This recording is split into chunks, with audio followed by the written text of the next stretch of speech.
The massive colony ship New Horizon moved slowly through the dark space toward the bright star ahead. Inside the ship, 50,000 humans were sleeping in special pods, dreaming of their new home. They had been traveling for 20 years, from Earth, looking for a fresh start on a planet far away. Captain Riley stood on the bridge, watching the stars through the big window. She was a tall woman with gray hair and tired eyes. Next to her, Chief Engineer Marcus checked the ship's systems on his computer screen. The lights blinked green, showing everything was working fine. "How much longer until we reach the planet?" asked Colonial Administrator Alina. She was younger than the captain, with brown hair tied back in a neat style. Alina was responsible for helping all the sleeping people start their new lives once they landed. 3 more days, Marcus replied, pushing his glasses up his nose.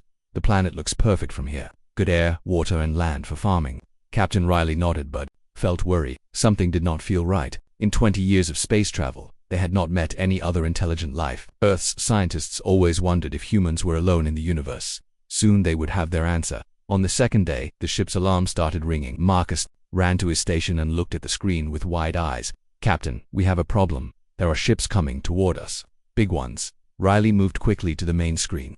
5 large dark ships appeared in front of them. The ships looked like giant insects with sharp edges and strange lights. They were much bigger than the New Horizon. "Try to talk to them," Riley ordered. Alina stepped forward to the communication system. "This is the human colony ship New Horizon," Alina said in a calm voice. "We come in peace. We are looking for a new home and mean no harm to anyone." The answer came back quickly. The voice was deep and cold, speaking in perfect English. "You are in Vorthok space. I am War Commander Gethros. Turn your ship around and leave immediately. This system belongs to us." Alina looked at Captain Riley, who nodded for her to continue. "We have traveled for 20 years to reach this system. Our people are sleeping and cannot travel much further. Perhaps we can share the planet. It is large enough for both our peoples." A terrible sound came from the speakers, something like angry laughter. "Share? You think the mighty Vorthok Empire shares anything with lower species?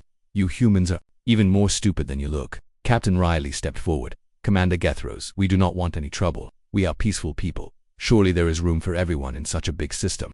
"There is no room for weakness in this galaxy," Gethros replied. "We have watched your pathetic species for some time. You have no real weapons, no strong military, no power. You are nothing but soft creatures who run away from your dying planet." The communication cut off. Marcus watched his screen as the alien ships moved closer. "Captain, they are getting ready to do something. I can see energy building up in their weapons." "Try to talk to them again," Riley said. Alina pressed the communication button. "Please. Commander Gethros, we have families on this ship, children, old people. They have done nothing wrong." "Your weakness disgusts me," came the reply. "Let me show you what happens to those who enter Vorthok space uninvited." One of the alien ships fired a bright beam of energy. It hit the side of the New Horizon, causing the whole ship to shake violently. Alarms started ringing everywhere. Marcus looked at his screen with horror. "Captain, they hit our life support systems. The air recycling unit in Section 7 is completely destroyed." Riley's heart sank. Section 7 was where some of the colonists were kept in emergency housing because their sleep pods had problems. "How many people are in that section?" 12 people, including 3 children, Marcus said quietly. Alina ran to the damage control station. She worked quickly trying to fix the systems, but it was too late. The section had lost all air. The 12 people were dead. Captain Riley felt something cold and hard grow inside her chest. She had been in the military before becoming a colony ship captain. She had seen war and death before. But these were innocent people. Families who just wanted a better life. "Commander Gethros," she said into the communication system. Her voice was different now, colder and more dangerous. "You just killed 12 innocent people, including children." "Good," came the reply. "Now you understand the power of the Vorthok Empire. Leave immediately, or we will destroy your entire ship." Riley looked around the bridge. Marcus was staring at his screen, his hands shaking with anger. Alina had tears in her eyes but was still working to help the remaining people in the damaged sections. "Captain," Marcus said quietly, "I need to tell you something. The New Horizon is not just a colony ship." Riley looked at him with surprise. "What do you mean?" Marcus walked to a different control panel and entered a secret code. Suddenly, new screens appeared, showing parts of the ship that were not on the regular maps. "Every human colony ship has hidden systems. We learned long ago that space might not be safe for peaceful travelers." "Hidden systems?" Alina asked. "Weapons, shields, and other things," Marcus explained. "The Earth government decided that all colony ships should be able to defend themselves if needed. We hoped we would never have to use them." Riley understood. The ship she thought was just for carrying sleeping families was actually a hidden warship. "Can we fight back?" "Yes," Marcus said. "But once we do, there is no going back. The galaxy will know that humans are not as helpless as we appear." Captain Riley thought about the 12 dead people. She thought about the 3 children who would never see their new home. She thought about the alien commander who laughed at human suffering. Marcus, prepare the hidden systems, she ordered. Alina, wake up all the military veterans among the colonists. It is time they knew the truth about our ship. Alina looked confused. Military veterans? I thought we were just farmers and scientists.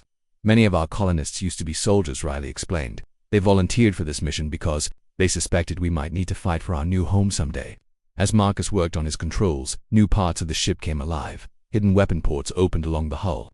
Shield generators started working. The New Horizon began to change from a peaceful colony ship into something much more dangerous.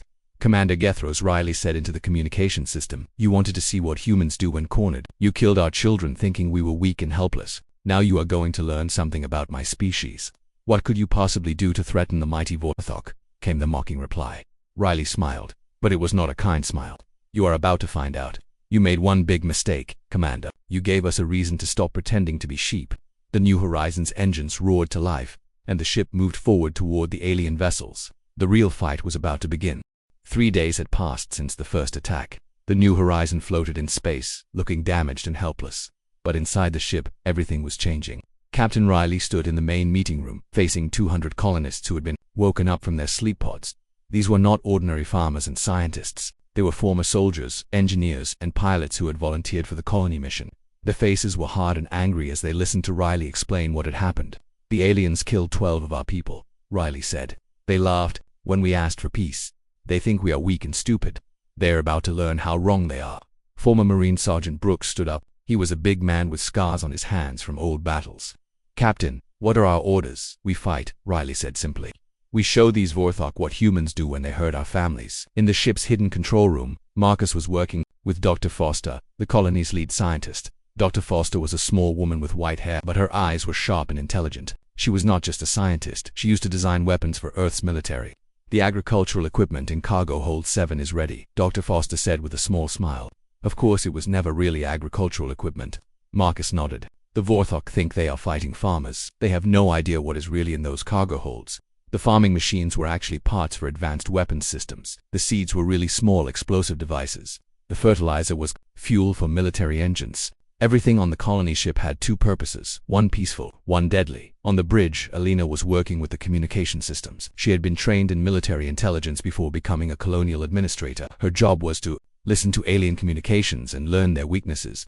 Captain, Alina said, I am hearing their radio signals. The Vorthok fleet commander is called Admiral Korath. He has 200 ships coming toward us. 200 ships? Marcus asked with worry. Good, Captain Riley said, surprising everyone. Let them all come. They will save us the trouble of hunting them down later.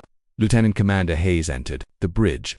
He had been sleeping in the pods like the other colonists, but now he was awake and ready for war. Hayes used to be a fighter pilot and tactical officer in Earth's Space Force. Captain, the weapon systems are online, Hayes reported. We have enough firepower to destroy a small planet. The Vorthok have no idea what they are about to face. Riley walked to the main screen and looked at the stars. Hayes, I want you to run combat training for all our people. Brooks will handle ground combat preparation. Dr. Foster will prepare the special weapons. Alina will continue monitoring their communications. What about the regular colonists? Marcus asked. The real farmers and families. They stay in the protected sections of the ship, Riley answered, but they should know the truth. We are not just colonists anymore. We are the first human military force in this part of the galaxy. 2 days later, the Vorthok fleet arrived. Admiral Korath's flagship was enormous, 3 times bigger than the New Horizon. The alien ships surrounded the human vessel like hungry sharks. Attention, human ship, came Admiral Korath's voice over the communication system. I am Admiral Korath of the Vorthok Imperial Fleet. You have ignored our warnings to leave. Now you will face the consequences. Captain Riley activated the communication system. Admiral Korath, this is Captain Riley. We tried to be peaceful. You chose war. Now you get to see what humans are really like. The alien admiral laughed. What can one damaged colony ship do against 200 warships? Surrender now, and we will make your deaths quick. I have a better idea, Riley said calmly. Why don't you attack us and find out? The first wave of Vorthok ships moved forward, firing their energy weapons. The beams hit the New Horizon's shields, which suddenly appeared around the ship like a glowing bubble. The alien weapons did no damage at all. Impossible, Admiral Korath shouted. Colony ships do not have military shields. This one does, Riley replied. The New Horizon's hidden weapon ports opened along its hull. Dozens of powerful guns appeared where there had been nothing before. The ship that looked like a helpless transport was actually a flying fortress. Lieutenant Commander Hayes was in the ship's war room, controlling the weapons with a team of former military officers. "Target their engines first," he ordered. "Let's see how brave they are when they cannot run away." The human weapons fired. They were not like the Vorthok energy beams. These were smart missiles that could think and learn. They flew around the alien ships, looking for weak spots, then exploded exactly where they would do the most damage. 5 Vorthok ships lost their engines in the first attack. They floated helplessly in space while their crews panicked. The aliens had never seen weapons that could think and adapt. "Retreat." Admiral Korath ordered his remaining ships. "Regroup and attack from different directions." But as the alien ships tried to move, they discovered something terrible. The space around them was full of small devices that Dr. Foster had secretly released from the New Horizon. The devices looked like space dust, but they were actually tiny robots that could attach to enemy ships and disrupt their systems. "Admiral," one of the Vorthok officers reported with fear in his voice, "our navigation systems are failing. Something is interfering with our computers." Dr. Foster watched her robots work from the New Horizons science station. "Nanobots," she explained to the other humans. "They are too small for the aliens to see, but they can shut down any electronic system. We have been developing them for 30 years. The Vorthok ships began firing wildly in all directions, trying to hit an enemy they could not see. Their own weapons started malfunctioning as the nanobots spread through their systems. Admiral Korath tried to contact his home base. "This is Admiral Korath. The humans are not what they appear to be. They have technology we have never seen before. Request immediate reinforcements." Alina intercepted the message and smiled. "Captain, they are calling for help. They are scared." "They should be," Riley said. "Marcus, activate the next phase." Marcus pressed a series of buttons on his control panel. Suddenly, the New Horizon began to change shape. Parts of the ship moved and rearranged themselves. Hidden sections opened up, revealing more weapons and armor. The colony ship was transforming into a massive battleship. The remaining ships tried to escape, but the human weapons followed them. Hayes and his team used targeting computers that learned from every shot. Each attack was more accurate than the last. "This is impossible," Admiral Korath said to himself as he watched his fleet being destroyed by a single human ship. "They are just a primitive species. How can they have such advanced weapons?" War Commander Gethros, who had survived the first battle, contacted his admiral. "Sir, I think we made a terrible mistake. These humans are not primitive at all. They were pretending to be weak."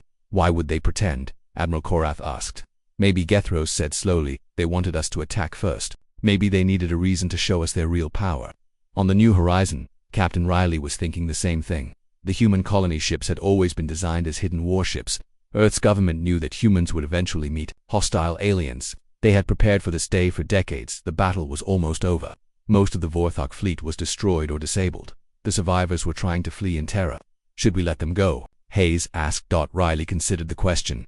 "Let a few escape. They need to tell their leaders what happened here. They need to spread the word about what humans can do when someone hurts our children." As the last Vorthok ships disappeared into hyperspace, Dr. Foster made an announcement to the human crew. "People, what you have seen today is just the beginning. The New Horizon is powerful, but it is not the only ship like this. Earth has been preparing for this moment for a very long time." Captain Riley nodded. "The Vorthok think they just fought one colony ship. They have no idea what is really coming for them." 6 hours after the battle ended, space itself seemed to tear open. Bright flashes of light appeared in the darkness as ships emerged from hyperspace. But these were not Vorthok vessels. These were human ships, and there were hundreds of them. Captain Riley stood on the bridge of the New Horizon, watching the incredible sight through the main screen. The ships were massive, some bigger than entire cities. They had sharp angular designs and were covered in weapon systems. At the front of the fleet was the largest ship Riley had ever seen. "This is Admiral Thompson of the Human Defense Fleet," came a strong voice over the communication system. "New Horizon, we received your distress signal. Sorry we are late to the party." Riley activated her communicator with shaking hands. She had heard stories about Admiral Thompson, but she never thought she would meet him. "Admiral, this is Captain Riley. We handled the situation." "I can see that," Thompson replied with what sounded like pride in his voice. 200 Vorthok ships destroyed by one colony vessel. Impressive work, Captain. On Admiral Thompson's flagship, the massive battleship called Earth's Fury, the bridge was full of activity. Officers worked at dozens of control stations, monitoring the fleet and analyzing the battle data from the New Horizon. Commander Blake, Thompson's tactical officer, was a tall woman with short black hair and cold blue eyes. She had been fighting aliens in secret missions for 20 years. "Admiral, I have finished studying the battle records. The Vorthok used standard attack patterns. No creativity, no adaptation. They will be easy to defeat." Admiral Thompson was an older man with gray hair and a face marked by many battles. You'd been preparing for this day since he was a young officer. "Blake, how many ships do we have in total?" 500 warships, sir," Blake answered. "Destroyers, cruisers, battleships and carriers, plus support vessels with supplies and reinforcements. Thompson nodded. And how many people know about this fleet? Only the highest levels of Earth's government, sir. As far as the public knows, we are just a small exploration force. Meanwhile, on the Vorthok homeworld of Caraxes' supreme overlord, Zarian was receiving terrible news in his throne room. The room was huge and dark, with walls covered in the skulls of defeated enemies. Zarian himself was a massive creature with 4 arms and skin like black metal. War Commander Gethros knelt before the throne, his body shaking with fear. Supreme Overlord, the humans are not what we thought. They destroyed Admiral Korath's entire fleet with just 1 ship. 1 ship. Zarian's voice was like thunder. Admiral Korath had 200 vessels. How can 1 primitive colony ship defeat an entire fleet? It was not a colony ship, my lord, Gethros said quietly. It was a warship disguised as a peaceful vessel. The humans have been lying to us about their true capabilities. Zarian stood up from his throne, his forearms gesturing angrily. Lying. The mighty Vorthok Empire has been deceived by these soft pink creatures. Intelligence Officer Vex entered the throne room. She was smaller than the other Vorthok, but her mind was sharp and dangerous. Supreme Overlord, our long-range sensors have detected something terrible. The humans have brought a massive fleet to our border. Over 500 ships. 500. Zarian could not believe what he was hearing. Where did they come from? Our spies reported that Earth had no significant military force. Our spies were wrong, my lord, Vex said. Or the humans hid their true strength very well. These ships are not newly built. They have been waiting in hidden bases throughout the galaxy. Back in space, the human fleet was organizing into attack formations. On the New Horizon, Captain Riley met with Admiral Thompson in person. The Admiral had come aboard with his senior officers to see the colony ship that had started the war. Captain Riley Thompson said as he looked around the New Horizons bridge, "You and your people have done something incredible. You gave us the excuse we needed." "Excuse, sir?" Riley asked. Confused. Commander Blake stepped forward. "Captain, humanity has been preparing for this moment for 50 years. We knew that someday we would meet hostile aliens. We needed them to attack us first so we could respond with full force." Dr. Forster, who had been listening to the conversation, looked shocked. "You mean the colony missions were all planned? We were sent out here as bait?" "Not exactly," Admiral Thompson said. "The colony missions were real. We really do want to find new homes for humanity. But we also knew that aggressive species would try to stop us, so we prepared for both possibilities." Intelligence Officer Nova, one of Thompson's specialists, was working with Elena to analyze the Vorthok communications they had intercepted. Nova was a young woman with bright red hair and a talent for understanding alien languages. "Admiral," Nova reported, "I have been studying the Vorthok transmissions. They have been doing this for centuries. They find a peaceful species, demand they leave, then destroy them if they refuse. They have killed millions of innocent beings." "How many species have they destroyed?" Thompson asked. "At least 47 different civilizations," Nova answered. "They keep records of their victims like trophies. The Vorthok see themselves as the galaxy's master race." Dr. Kane, the fleet's xenobiologist, had been studying the remains of the destroyed Vorthok ships. He was an older man with thick glasses and a serious expression. "Admiral, I have analyzed their technology. The Vorthok are not as advanced as they pretend to be. They rely on numbers and fear, not superior science." "What about their military strength?" Commander Blake asked. "They have thousands of ships," Kane replied, "but they are all built the same way. No innovation, no new ideas. They have been using the same designs for hundreds of years because they never needed to improve. They always fought weaker enemies." Admiral Thompson smiled grimly. "Until now, Blake. What is our next move?" "We have 3 options, sir," Blake said, pulling up a tactical display. "First, we can demand they surrender and leave the innocent species alone. Second, we can attack their military bases and cripple their fleet. Third, we can do both. What do you recommend?" "Option 3, sir. The Vorthok have committed genocide against dozens of species. They will not stop unless we make them stop." Captain Riley felt a chill as she listened to the conversation. "Admiral, are we really going to war with an entire empire?" Thompson looked at her with serious eyes. "Captain, they have been at war with the innocent for centuries. We are just evening the odds." On his flagship, Thompson called a meeting of all his senior officers. The war room was filled with the best military minds humanity had ever produced. These men and women had been training for this moment their entire careers. "Ladies and gentlemen," Thompson began, "the Vorthok Empire has made the mistake of attacking human civilians. They killed our children thinking we were weak. Now they are about to learn what happens when you threaten a human family." Commander Pierce, who led the stealth ships, raised her hand. "Admiral, our scouts report that the Vorthok are gathering their entire military force. They are calling back ships from across their empire." "How many ships are they assembling?" Thompson asked. "Current estimates suggest over 10,000 vessels," Sir Pierce replied. The room fell silent. Even the confident human officers were impressed by that number. But Admiral Thompson just smiled. 10,000 ships, he said calmly. Good. It will save us the trouble of hunting them down across the galaxy. Blake, prepare the fleet for the largest space battle in galactic history. Yes, sir, Blake replied. What are our rules of engagement? Thompson's expression became cold and hard. The Vorthok wanted to see what humans do when cornered. Show them what we do when we are not cornered. Show them what we do when we have the advantage. The human fleet began moving toward Vorthok space. 500 ships against 10,000 seemed like impossible odds, but the humans were not worried. They had been preparing for this fight for decades, and they had advantages the aliens could not imagine. The real war was about to begin. The Vorthok home system was filled with warships. 10,000 vessels of different sizes floated in space around the planet Corexis. They formed a massive wall of metal and weapons that stretched across the entire star system. No enemy had ever faced such a large fleet in the history of the galaxy. Supreme Overlord Zarian stood on the bridge of his personal flagship, the Death of Worlds. The ship was enormous, bigger than a small moon, and covered with enough weapons to destroy entire planets. Around him, his best commanders prepared for the battle that would decide the fate of their empire. War Commander Gethros Zarian said to his tactical officer, "How many ships do the humans have?" "Our scouts report 500 vessels," Supreme Overlord Gethros replied. "They are outnumbered 20 to 1. Victory is assured." Zarian looked at the tactical display showing both fleets. The human ships were arranged in strange formations that made no sense to Vorthok military thinking. These formations look weak.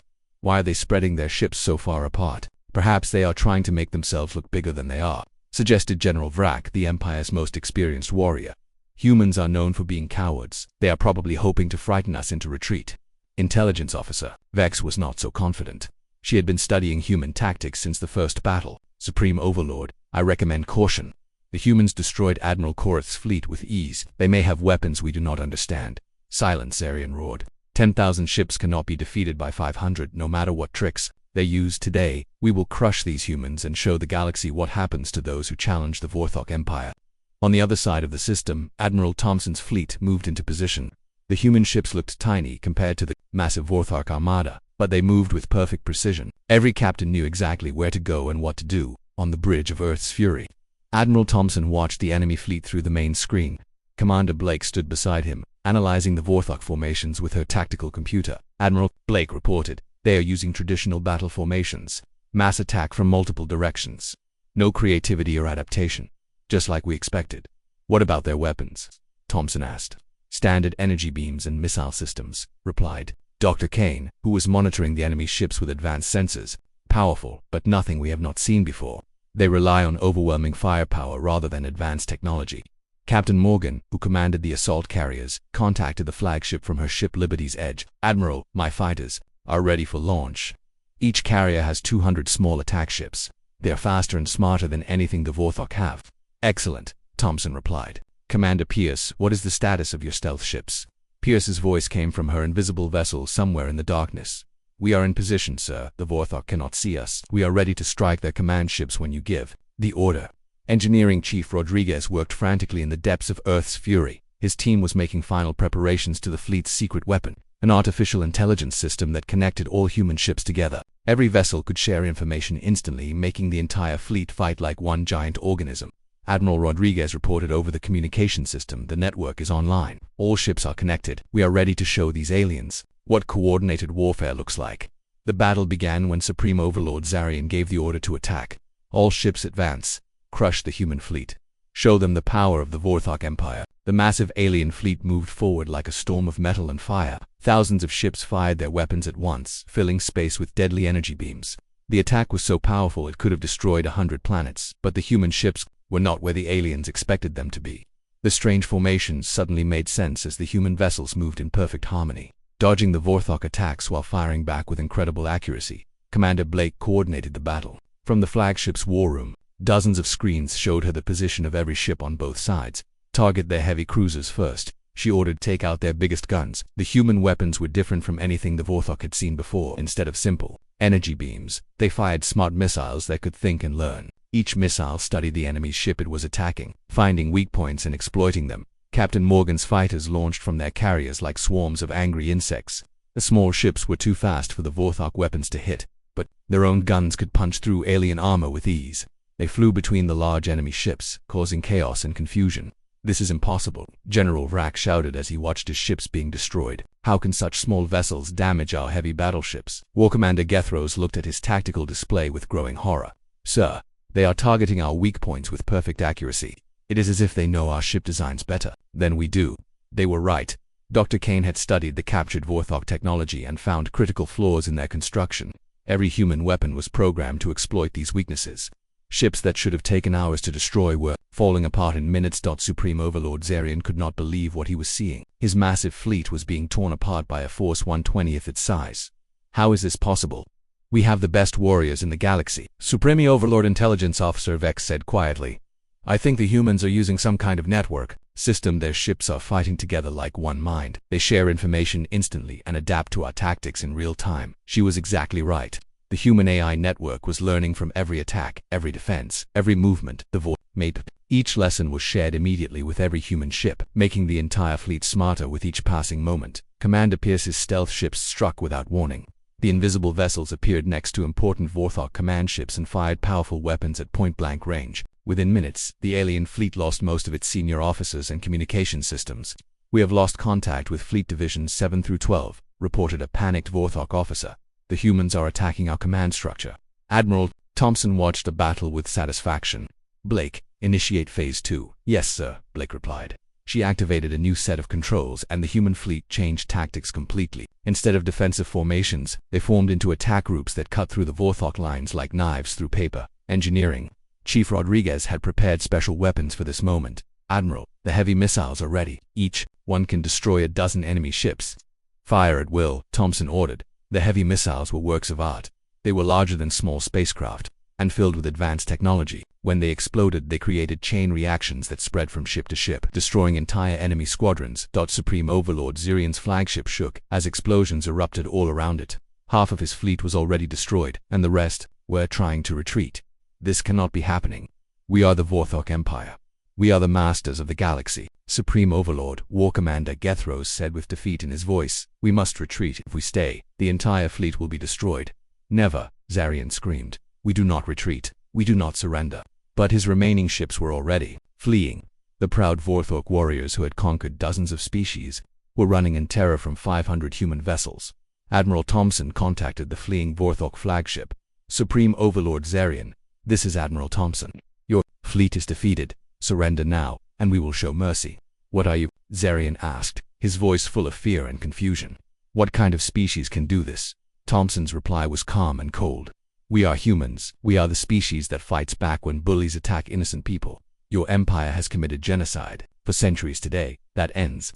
As the last Vorthok ships disappeared into hyperspace, the human fleet regrouped in the conquered system. They had won the greatest space battle in galactic history, and they had done it while barely taking any casualties. But Admiral Thompson knew this was just the beginning. The Vorthok Empire was wounded but not dead. The real work was about to start. The victory at the Vorthok home system was just the beginning. Within hours of the great battle, Admiral Thompson received a priority message from Earth. The transmission came from General Hayes, the supreme commander of all human military forces. Admiral Thompson, General Hayes said from his command center on Earth, "Congratulations on your victory. Now begins Phase 2 of Operation Galactic Freedom. You are authorized to use all necessary force." Thompson stood in his war room, surrounded by holographic displays showing the entire galaxy. Red dots marked Vorthok military bases, slave worlds, and prison planets. There were hundreds of them spread across dozens of star systems. General Thompson replied, "What are our new orders? Complete liberation of all species enslaved by the Vorthok Empire. Use whatever methods you deem necessary. The galaxy needs to see what happens when someone threatens human children." Commander Blake studied the tactical displays with excitement. For 20 years, she had trained for this moment. "Admiral, our intelligence shows that the Vorthok have enslaved 47 different species. Some have been prisoners for over 300 years. What about their military strength after our victory?" Thompson asked. Broken Blake replied, "We destroyed 60% of their fleet in the home system battle. The remaining ships are scattered and demoralized. Most of their experienced commanders are dead." Dr. Kane had been analyzing the Vorthok Empire's structure since the battle. "Ended, Admiral. I have discovered something interesting. The Empire depends entirely on fear and overwhelming force. Without their massive fleet, they have no way to control their territories." Communications specialist Torres had been monitoring alien transmissions across the galaxy. She was a young officer with a talent for understanding different languages and cultures. "Sir, I am picking up signals from the enslaved worlds. Word of our victory is spreading. The prisoners are starting to rebel." Admiral Thompson smiled. "Excellent. Blake, divide our fleet into liberation groups. I want simultaneous attacks on every Vorthok military base." show no mercy to their soldiers but protect all civilians and slaves. Meanwhile, on the planet Caraxes, Supreme Overlord Zarian sat in his damaged throne room. The walls that had once displayed the skulls of conquered enemies now showed cracks and scorch marks from the recent battle. Half of his palace had been destroyed when debris from the space battle fell from the sky. War Commander Gethros entered the throne room with more bad news.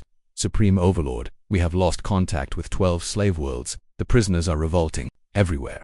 Our garrison commanders are requesting immediate reinforcements. What reinforcements? Zarian roared. The humans destroyed most of our fleet. We barely have enough ships left to defend our own homeworld. Intelligence Officer Vex brought the worst news of all. My lord, our long-range sensors have detected something terrible. The human fleet is not just 500 ships. There are thousands more coming from hidden bases throughout the galaxy. Thousands. Zarian could barely speak. How many ships do these humans have? Our estimates suggest over 3,000 warships, with more being built constantly, Vex replied. The 500 ships that defeated us were just the advance force. The truth was even worse than the Vorthok imagined. Earth had been secretly building military bases on asteroids, moons, and hidden planets for 50 years.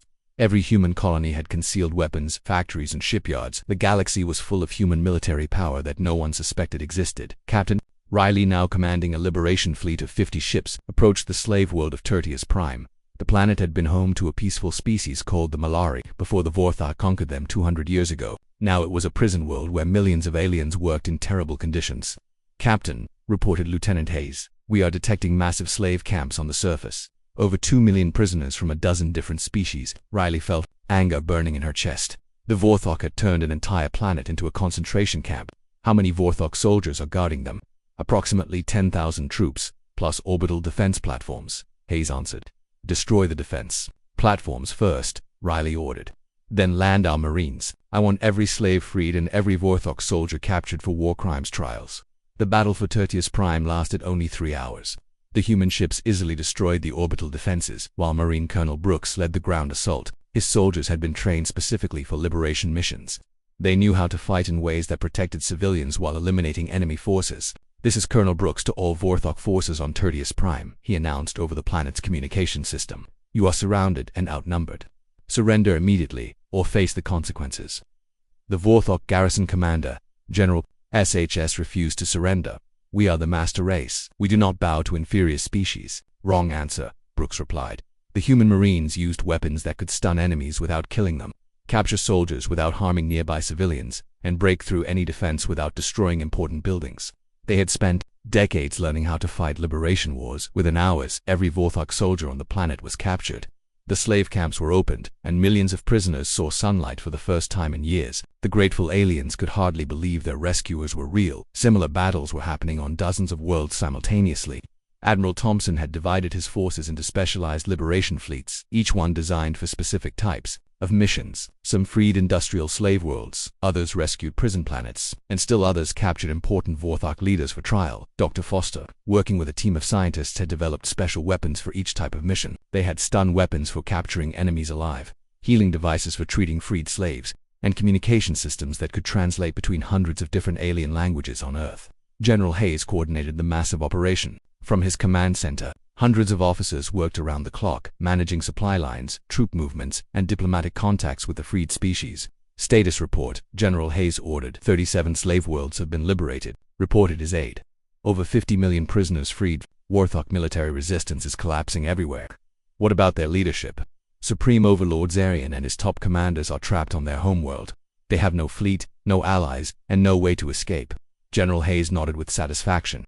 Send a message to all freed species. Tell them that humanity is establishing the Galactic Defense Coalition. Any species that wants to join us in protecting the innocent is welcome. The response was immediate and overwhelming. Species that had been enslaved for centuries eagerly joined the coalition. They shared their knowledge, technology, and resources with humanity. For the first time in galactic history, the victims of oppression were working together to prevent future wars. On Caraxes, Supreme Overlord Zarian received his final message from Admiral Thompson. Supreme Overlord, your empire is finished. Your slave worlds are free. Your fleet is destroyed. You have one choice. Surrender now and face trial for your crimes, or be destroyed along with your planet. Zarian looked around his ruined throne room. His mighty empire, built over 1,000 years, had been destroyed in a few weeks by a species he had thought was primitive and weak. What are you humans really? He asked. Thompson's reply was broadcast across the entire galaxy so every species we could hear it. We are the species that protects children. We are the people who fight bullies. We are the ones who turn hell into a training exercise. You wanted to see what humans do when threatened. This is what we do when anyone is threatened. The Vorthok Empire officially surrendered 3 days later. The galaxy's greatest threat to peace had been eliminated by the species. They had most underestimated. Captain Riley stood on the observation deck of the New Horizon, now orbiting the beautiful world that would become humanity's first colony outside Earth. Around her, human children played with young aliens from dozens of different species. The colony that had started as a desperate search for a new home had become the capital of galactic peace. Captain Elena said, joining her at the window, "Do you think we did the right thing?" Riley watched the children playing together and smiled. "Elena, for the first time in centuries, children across the galaxy can sleep safely at night. Yes, I think we did the right thing. The age of empires was over. The age of cooperation had begun. And it had all started because someone made the mistake of threatening human children.